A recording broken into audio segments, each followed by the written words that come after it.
What advice would you give to if you were going to start Reebok today? Are there things that you would do a little bit differently, or how would you start today? Well, I think it's essential that you've got to decide and focus where you're going to be because you can't do too many things when you're starting. You've got to really be able to focus on where you're going to be and what you're going to be. On managed to do it, and one or two people have managed to do it. Under Armour managed to do it some not that long ago. They managed to break in. So, but you've got to specialise and you've got to have influence. Finding how you're going to influence. And today, it usually costs money.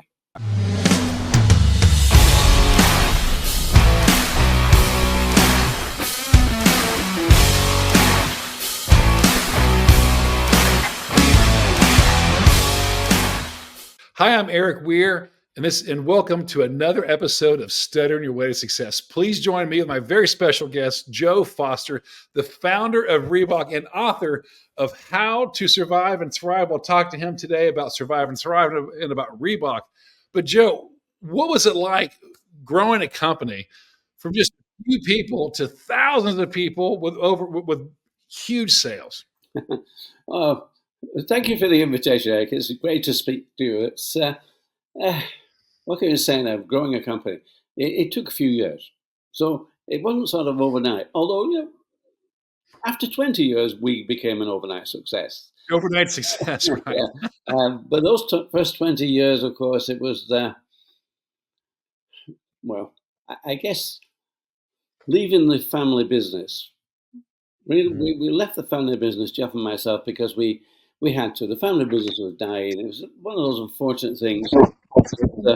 My father and uncle, who took over the business when my grandfather died, didn't really move it. They just sat on it. They just sort of went along there and went along there. And by the time Jeff and I got into the business, the biggest problem was that my father and uncle didn't speak to each other. A bit like Oh, wow. a bit like Addy and Rudy Dassler. And but with the Dasslers, Rudy left the company and set up Puma. With the Foster company, my father and uncle, they just kept feuding. And of course, the only one result of that, when it's 50-50 on the business fails. And that's what happened for Jeff and myself. The business was failing. So we needed to consider our future careers. And eventually got round to the point, well, father wasn't listening, and certainly my uncle wasn't listening. So we left the company and we set up our own company. Right. So now we're on our own and we've very little money because we didn't inherit anything. We just sort of, well, that's it. We're going. Right. The best thing that we had done though is we'd gone to college for a couple of years. We'd gone to college at night. We'd gone to college at night to learn more about shoemaking. But the big advantage to that was that when we did leave, we had a lot of friends. A lot of friends who we met at the college, whether they were the instructors or whether they were just other people also learning. And so when we needed things, we just asked a few questions, asked some of these people, and we could get machinery, we could get where do you find materials, and we got all that. So that was okay. However, yes, it was sort of bootstrapping, as I say, because we didn't have any angels in those days. We didn't have any VCs, and all the banks wanted was collateral. So if we hadn't got collateral, and of course, since we didn't have much money, we couldn't expect the bank to be supporting us. But we were working quite nicely, local athletes, and so that was good. And we sort of, I say, struggled in those early days. Well, we probably struggled for quite some time, but it became quite it's a learning curve, really, because even in those early days, 18 months after being into business, and we started our business as Mercury Sports Footwear, and we were making some money. We were doing all right, probably as well as working for the family business. We were earning a salary, going home at night, and that was okay. Although I would say going home at night, that was just sort of going from the workroom in the factory to what was a sort of living quarters. So we were living on the factory in those early days. And eventually we started to feel, yeah, we're doing all right. We're earning money, and we're building things. But when the accountant said, "You better register that name," well, we hadn't even heard of the fact that we got to register a name. I was 23 when we started. Jeff was 25, and we tried to register it, but we couldn't. So our first lesson, our first challenge that had come upon us. And okay, so what do we do? Well, the name Mercury had already been registered by British Shoe Corporation. They were a giant of an organisation, and we did no chance. We said, well, what can we do? And they said, well, we'll ask them, because they're not using it, how much do they want? And they wanted £1,000. Well, we just set up our whole factory for £250. So we just didn't have that sort of money. So the answer to that was, bring me a new name, bring us a new name. And it was a nice day in May when I went to see the agent, and he had his window open, pointed to a sign down the road, Kodak. Yeah, Kodak. What's Kodak? Well, we knew what Kodak was. What's with Kodak? Well, he said they invented the name. They made it up. So when it's made up, you own it. That's it. Bring me right. bring me a name like that you can make up. But don't bring me one. Bring me 10. And that was like, how do you do that? How do you bring up 10 names in the hope you're going to get one to call your business? Right. Oh, I remember I went back to the office, and we sat down, and we're thinking, okay, that's right. Cougar Sports. Cougar. That's a pretty good name. Let's have Cougar Sports. Or Falcon Sports. That's pretty good. We're going down the route, obviously, of birds or animals, right? Right. Yeah. But let me take you back now. This is 1960, 18 months into our business. We started in 1958. Take you back now to 1943. And in 1943, we had World War II. So everything at that time, we couldn't go anywhere, just like COVID. But we did have local events, and I won a race. And for this race, I got a prize. Oh, yeah, went up, collect my prize. What did I get? Well, I got a dictionary.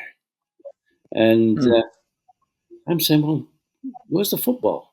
Come on, I'm 8 years old. Where's the football? What can I do with the dictionary? We didn't even have schools, because schools had all closed down. It was during the war. They'd all been taken over. All the teachers were on the front line. Anyway, I got my book, my Webster's. It was a Webster's dictionary, and a Webster's dictionary is an American dictionary. So what an American dictionary was doing in the UK in 1943, I have no idea. Still no, right. But I got an American dictionary. So let's fast forward now to 1960. Okay, we're looking for names. My dictionary sat next to me on the table. I opened it at the letter R. I don't know why, but I like the letter R. So, bit of luck. We open the letter R, and I start thumbing through this, and I come across REEBOK, Reebok. What's that? It's a small South African gazelle. We're a running company. Wow, that's got to go top of the list. Put that top of the list. Eventually, we got 10 names. Went back to the agent and said, look, I know you want 10 names, but we want this one. We could be in love with Reebok. We could be in love with Reebok. But the guy's he's a lawyer. And they said, okay, Joe, see what we can do. And so he had to check all our names through with the registrar. And 2 weeks, it took him 2 weeks to do all this. 2 weeks later, he came back, and he said, Joe, you've got your wish. You can have Reebok. One caveat, the registrar said, if somebody is making shoes out of Reebok skin, you can't stop them. Jeff and I thought, that's never going to happen. That'll never happen. Nobody will ever. Like, yeah, right. Yeah, that's never going to happen. We'll have that one. Low probability. Yeah. Yeah, okay. So the registrar let us have it on a caveat that because somebody may make shoes out of Reebok skin, we'll put you in the B section of the register. Well, we didn't care. Up to a month before that, we didn't even know there was a register. So, okay, Right. that'll do for us. However, 10 years later, the registrar came back to us and said, "We've moved you now. We've moved you to the A section." Okay, why? Mm. And he said, "Well, everybody now knows that Reebok is a sports shoe. And unfortunately, the animal will have to come second." So we got to the A section of the register. And that was Mhm. our first experience of some sort of problem coming along. Our second problem, Mm. 4 years into the business, was a letter from Adidas. Yeah, the Adidas lawyers Mm. wrote to us to say that our silhouette, which was 2 stripes and a T-bar, we rather Mhm. liked it, but our silhouette infringed the 3 stripes. For a few minutes, we sort of said, "Oh no, now well." And then we thought, listen a minute, we're getting a letter from Adidas. We're only a small little company. They know we're here. Well, that's good. They know we're here. Okay. What do we do? Well, we've got used to this now. We'll just change our silhouette. So we changed Mhm. it to the Vector, which is still there today on Reebok shoes. And I guess we learned that challenges are opportunities. And Mhm. from those sort of moments, every time we got a challenge, in fact, we were looking for things. What's challenges? How can we turn that around? How can that become an opportunity? And so, anytime, if somebody even sort of said bad things about Reebok, we got in touch. We knocked on his door and almost made him part of the company because if we did what he wanted us to do, then he'd be the best guy to say good things about the company. And Right. anybody who's willing to well, say bad things about your company, they talk, they like to him. So we like him to turn them around, and they become your best people. They become your best customers, in fact. So Mhm. that was for us, and we grew. We scaled our company because we met a lot of people. We went out to the athletes. We did what we could to own the athletics market, and we grew to the Mm. point where we really had that athletics market sort, plus a couple of other areas. Rugby league. Rugby was a small sport in the north of England, and we managed to get almost every team into Reebok rugby boots. So we were at that size where we were then saying, "Okay, we're making a bit of money, we're doing all right, but what should we do next? Do we expand our offering of product? And well, what can we go into?" Soccer was the obvious one. But Wow. soccer was owned by Adidas. They had Mm. already come in. In fact, they owned it when Jeff and I left the parent company. Soccer was Mhm. Adidas. That would cost a lot of money. So what do we do? If we can't expand our range, can we expand the territory that we're working? And doing well in this, where can we go? Do we go to Europe? To Mhm. America? Europe is 28 countries, 28 languages and different cultures. That's a tough one. Mm. Plus the fact we would be up against Adidas and Puma on their territory, which again was like, that might be dangerous, that might be difficult, we might not be Mhm. able to afford that. So, how about America?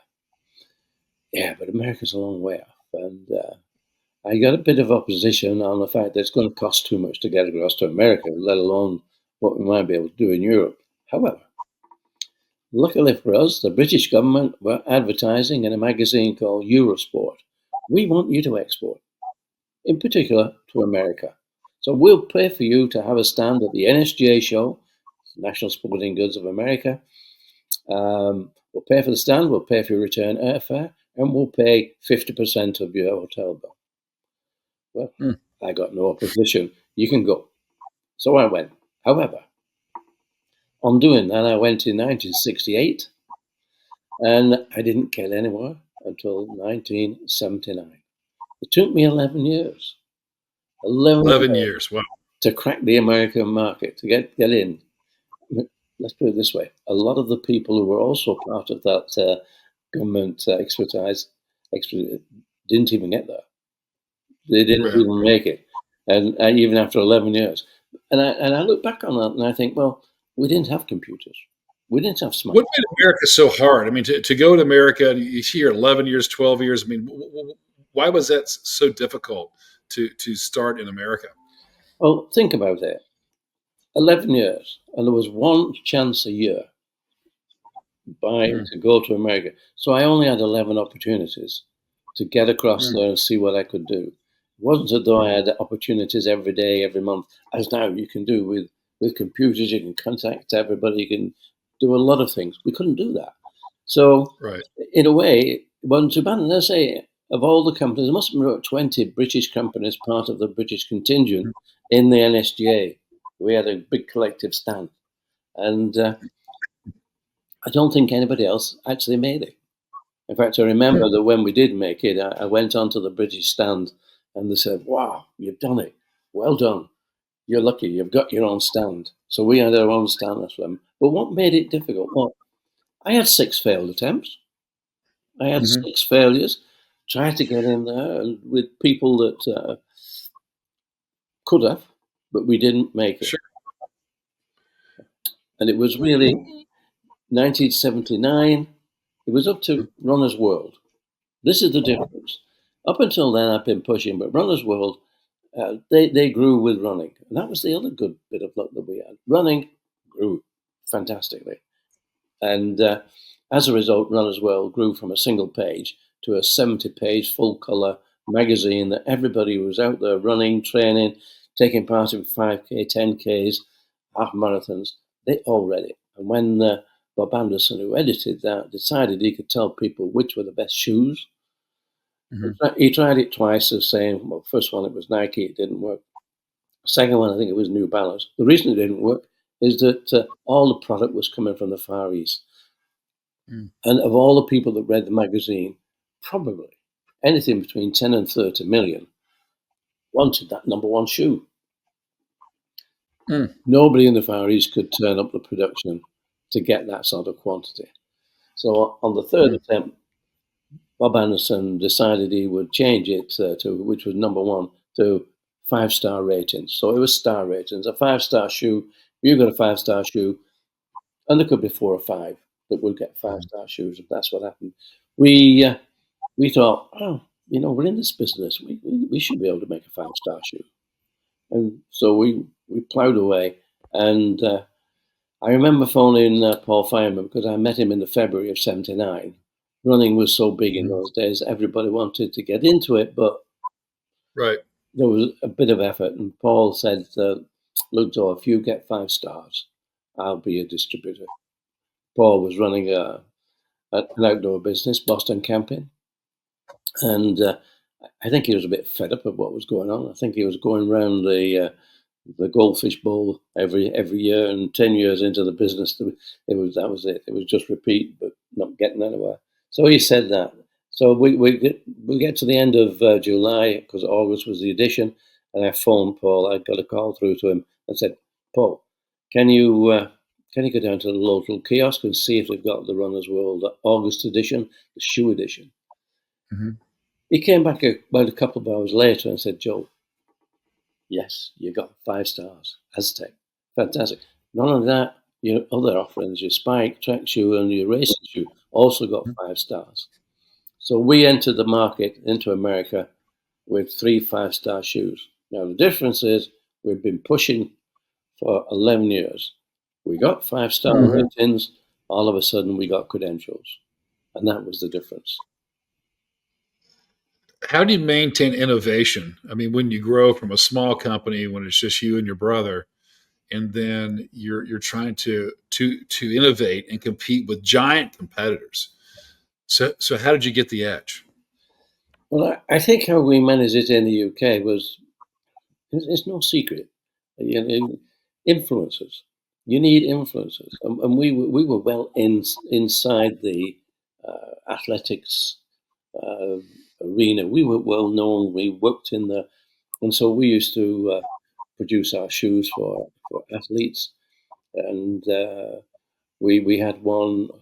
Ron Hill. He actually won the Boston Marathon in record time in Reebok. He won that, and we had to think up ideas. We invented Reebok Racing Club. And Reebok Racing Club, we got to the point in the sort of mid to late 70s where every capital city in all the countries around the world were putting on marathons. And they had marathons, they were on television. They were always televised. So we would work with our athletes. One may win, but really most of those athletes would not win. But they could really go well for 20 miles. So we produced Reebok Racing Club, and that was, you got a vest with Reebok Racing Club on it.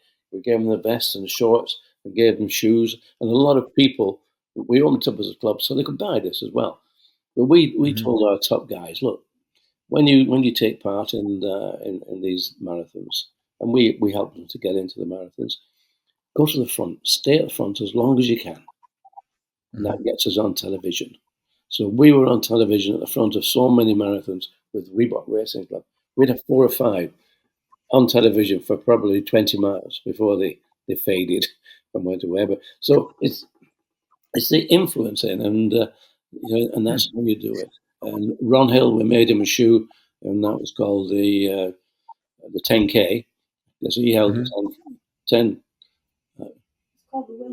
Sorry, it was called the World 10. It was 10 miles. He held the record for the 10-mile world record. So we call it world. And that was a special shoe. It had no heel because he didn't land on his heel. He only landed on the front of his foot. And oh wow, yeah, so it was very specialized. But top runners, that's how they run. They don't hit. They don't heel strike.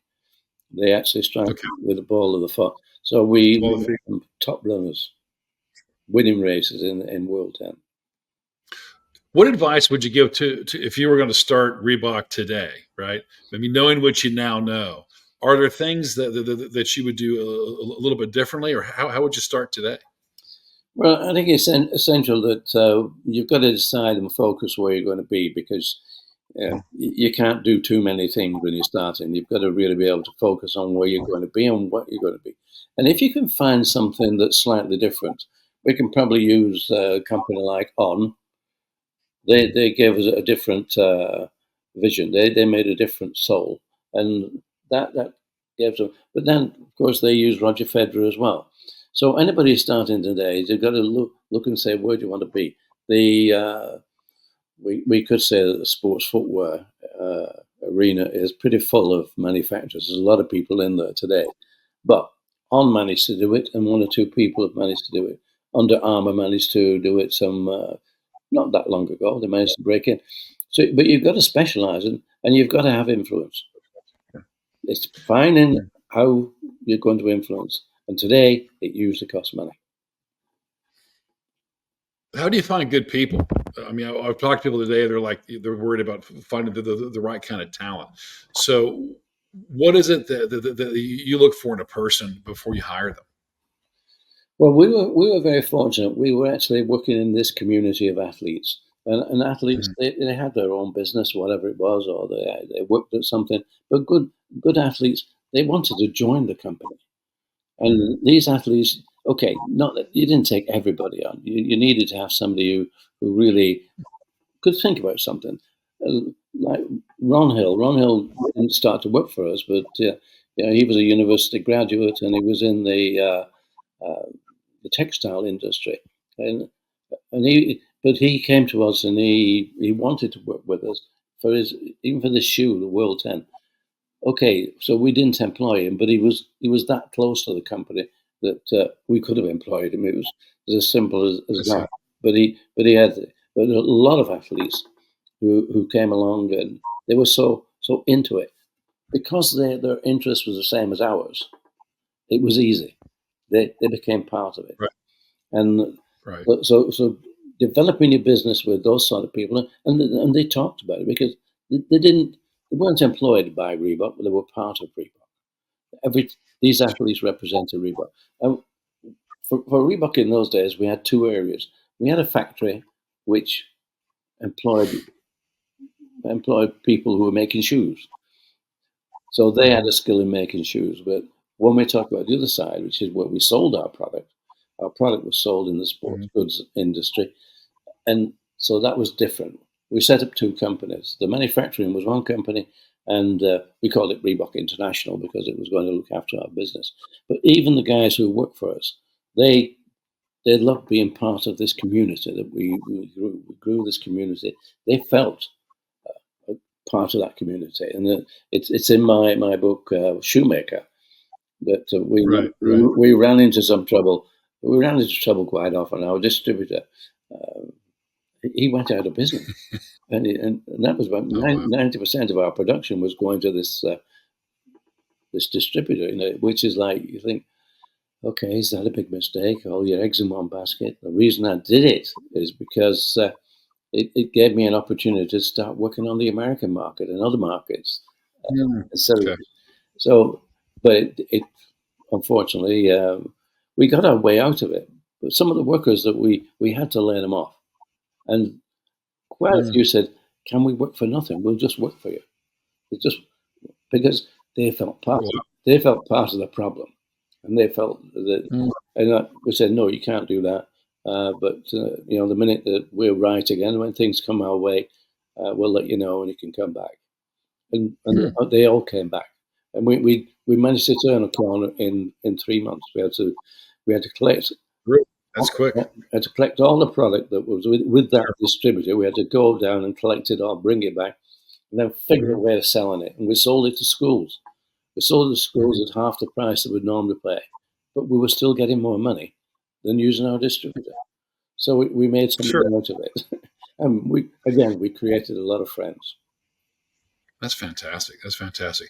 With all that you've learned over the years, and both personally and in business, if you could go back and talk to your younger self, what advice would you give yourself?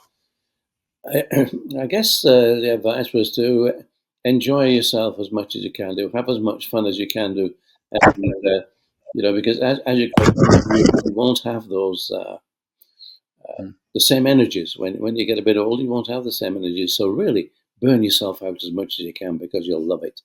And Right, right, yeah, right, yeah, get yourself into whatever you're doing. Be 100%. Okay, that right. might not be very conducive to a family life, but try and bring the family with you. Okay, that sounds good. That sounds good. I love your book. How to survive and thrive. One golden nugget. What started this, and why did you do this? Well, having written Shoemaker, and I wrote Shoemaker because after stepping back from Reebok, and we still hadn't got computers, I stepped back and relaxing in Tenerife, and that's very nice. And then after a couple of years, we got computers, and we got smartphones, and we got Google, and we got Wikipedia. And these guys are telling me exactly how Reebok started. It didn't Hmm. happen that way. And I'm saying, no, that didn't happen. No, that didn't happen. There was Hmm. even a photograph of Joe Foster, the founder of Reebok, and it wasn't me. So who it was? It might have been Joe Foster, but it certainly wasn't me. So I wrote the book, and it's after writing the book, we're getting calls from different people and universities, colleges, because they said, "Look, this is a business book. There's a lot of things in here that if you go and start your business, you're going to have to face the same problems, and there's Right. a lot of ways on which you look at these problems."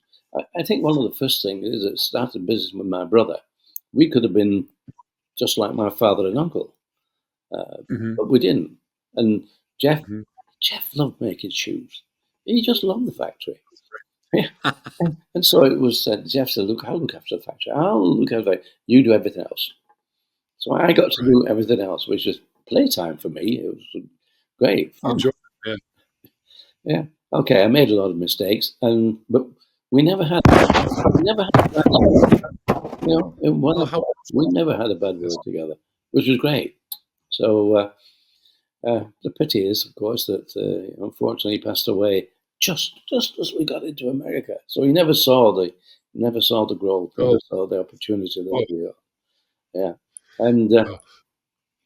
you know whether the decisions I made um, would have been made had Jeff still been around. I doubt Mm. it. That would have changed something. So maybe I was able to do things quicker because I could. Mm. It was just Sure. and also maybe with more determination. We've got this now. Yeah, I was going to ask you that. If losing your brother maybe gave you more resolve to push through. I think it certainly did. It was one of those things that no, we can't.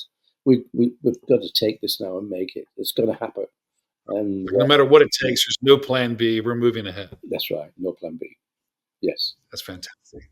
How important is not having a plan B in business?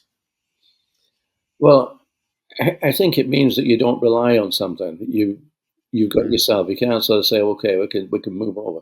Uh, Plan B would be a big thing. The fact that if you're going in the wrong direction, that you change, do that.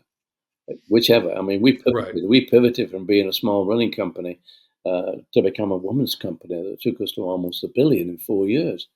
Mm, So, but we amazing. were still the same company, even though our audience was much different. Mhm. Wow. What inspires you today? What inspired me today, I think I'm as inspired today as ever because I see opportunities now for Reebok, and and talking about my journey. It's Mhm. I think anybody could do it. As you see from How to Survive and Thrive, I mean, Mhm. some of the things that people have come through. I mean, Mhm. you're in Survive and Thrive. You know what it's like to have to Right. go through that situation where you don't know, but you keep faith. And so, Right. having met such a lot of people through Shoemaker, we start to talk stories, and those stories now we're actually looking for stories, and we're gathering those stories and we're putting them in a book. So that now is exciting. Plus the fact it gives us an opportunity to return something. We're now part of building a school. Is that in Uganda? Yeah, I got it right this time. The school in Uganda. We're building a school in Uganda, which is good. That's wonderful. And on the second book now, the charity we're going to is Samaritan Feet, which is in Florida, not in Florida, it's in South Carolina, and Mhm. they've already put 10 million pairs of shoes on feet of children and adults who can't That's afford them. So that's amazing. that's a great way of working with charities. So there are those things which inspire both Julie and myself to just keep going on this one, and it's and it plus the fact it's fun, and we meet a lot of people similar to I, ourselves. I bet. Is faith an important part of your life? Not really. I Mm. think for me, it's you don't know. There is no answer to why are we here. Mm. There's no answer to it, so it's got to be okay. And we're not churchgoers. We don't have a faith like that, but we do. We're good human beings. We believe in other people.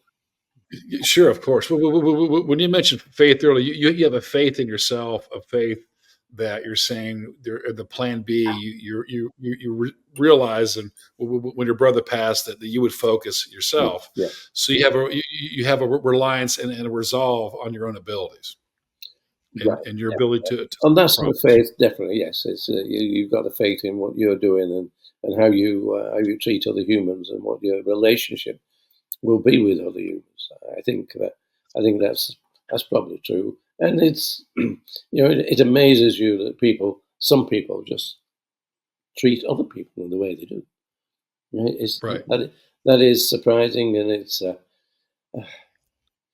destroying sometimes. It is. You Mm, just think that after. I mean, okay, I've been around for over 80 years, and I've seen an awful lot of that, and I still wonder mhm. why. When it says, Right. as Winston Churchill said, if only people could learn to live with each other, science would do the rest. Yeah, that's right. That's right. Yeah, That's right. I love Winston Churchill. I mean, he was such an inspiration. His speech about never giving up was right. is one of my favorites. One of my favorites. What would you like to be remembered as, or in your mind? I mean, what if if you look back and say, I spent my life this way, how would you like other people to view your contribution? Well, I would just hope that they would think, there were opportunities there, and we moved along with those opportunities. We made a lot of Mhm. friends, and Mhm. we got lucky in the right times. We kept working, we got lucky, and yeah, it wasn't a bad name. It was it Reebok, came out, and so for people to say, yeah, he did all right. That's fantastic. So what else is next for you? Well, we're already working on book two, and this year we will be in America at least three times. And right now Mhm. it's almost fixed that we're going down to Australia in June. So traveling is what's next. Again, we just continue traveling and meeting a lot more people, and That's fantastic. hopefully continuing on what we're doing now, which is having a lot of fun. That is fantastic. I love your advice. Work hard. We have energy. Work very hard. Have fun along the way, and take your family with you. So that's fantastic advice. Well, thanks for joining me today. It's always a pleasure to talk to you. And thank you all. This is Erik Weir with Studying Your Way to Success with my very special guest, Mr. Joe Foster. Thank you so much. It's been a pleasure, Eric. Thank you.